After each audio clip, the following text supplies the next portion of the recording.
तर नमस्कार. आत्ताच एक बातमी वाचली की टोकियोमध्ये हँगओव्हरसाठी सुट्टी अशा एका कंपनीनं देण्यास ठरवलं. कशासाठी? तर कामगारांनी चांगलं काम करावं म्हणून. समजा अशी सुट्टी आपल्या भारतामध्ये जर द्यायला लागली हँगओव्हरसाठी तर काय परिस्थिती होईल? नुसतं विचार करा हो.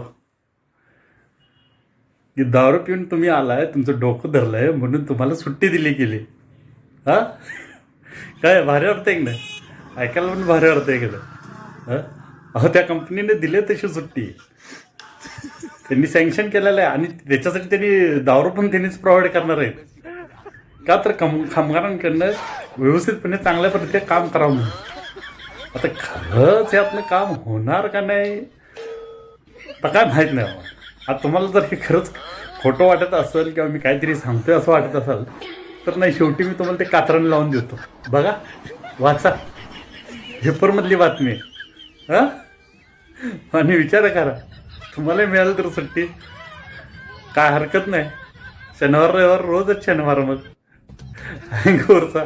हां, चला बघा काय अजब होईल. कामगारांकडनं काम करून घेण्यासाठी लोक करतील, सांगता येत नाही. चला, धन्यवाद.